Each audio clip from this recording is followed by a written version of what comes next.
So the start of Reading's 2022-23 campaign didn't get off to the way most of us would have liked. We ended up losing 1-0 to Blackpool away from home. A goal from Callum Connolly was able to be the difference between the two sides, as it really was a game that lacked real quality in the final third.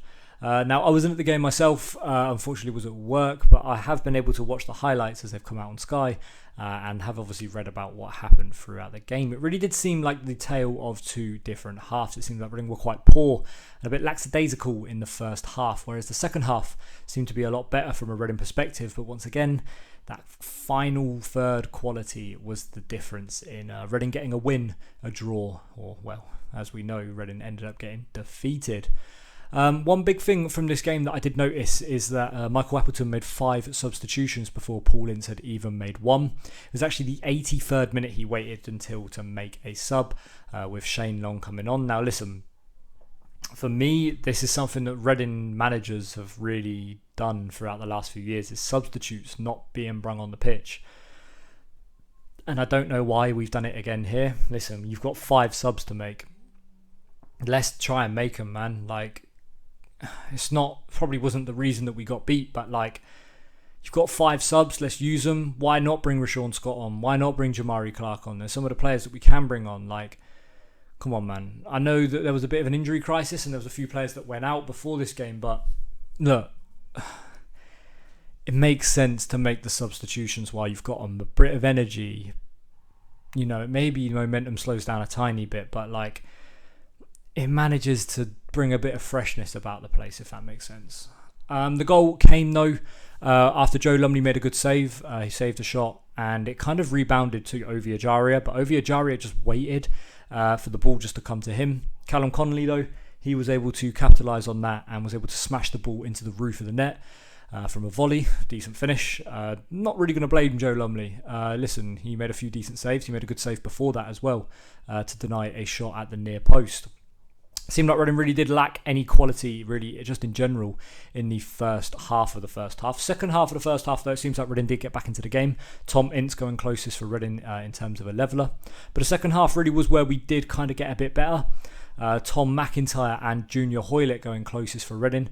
Junior Hoylett's shot really did go close. Obviously, it was played across goal. The ball was fizzled across the 6-yard box. It came to Hoylett, who had a tight angle. And as he shot it, it's gone straight into the goalkeeper's hands. Kind of fizzled it straight back into the other side of the post.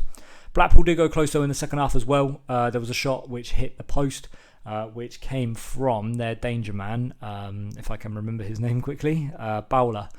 Came from Bowler, Bowler, came from him, who seemed to have a decent game. Really did terrorise Guinness Nesta Walker, who did have a poor performance from all accounts. Listen, I'm not here to slate anyone. It's the first game of the season. Everybody needs to adapt, but Guinness Walker seemed to have a poor performance, obviously, from what I've read and what I've seen. Reading fans really do think that he had a poor game. Just wasn't really that great, was he? There's not really too much else I can say on that. Listen, it's the first game of the season, so everybody can't be judged on instant impact. In terms of other things for Reading, it seemed like Tyrese Forner went quite missing in the game as well. I read that he lacked a little bit of quality in the centre of the midfield. It was told that Jeff Hendrick looked like a League One player. But as we know, Reading fans go into a meltdown as soon as they lose one game. Listen, we expect a relegation fight this season, and listen, this is probably going to be some of the results that we speak about throughout the season. Reading played decent, but we weren't able to get a result. I think, though, if we did have Lucas Schwal or Shane Long on the pitch, that we probably would have come away with a draw or something better in this game. Yakumete had 2 key chances as well, which he wasn't able to finish, and I think maybe if Lucas Schwal was on the end of them, it could have been a different story. Look, it's just unfortunate. There's not really too much else I can say in regards to the game.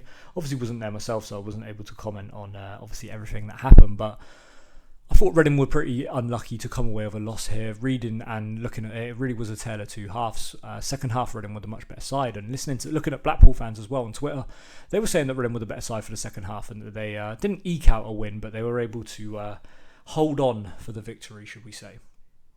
Listen, what else can we say? We move on to Cardiff now next Saturday, who got a big win today against Norwich. And look, it's the first game of the season.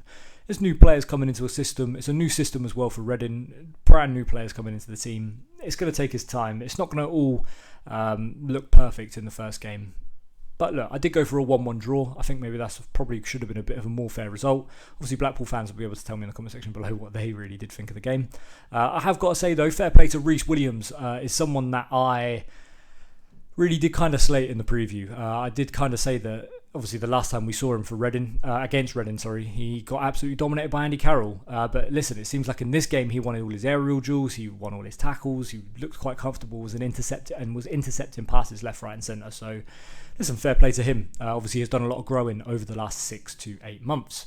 So if you were at the game, please let me know in the comment section below. Tell me what you thought about it and what you make of the result and what you think going forward we'll be able to do, especially in the Cardiff game, because Renault was coming back and they obviously was able to beat Norwich today, so it'd be interesting to see what happens. Perfect, so that's going to be it for today's video, guys. I hope you have all enjoyed it. My name's been James and we'll see you for the Reading Roundup coming out on Friday. See you next time, guys. See ya.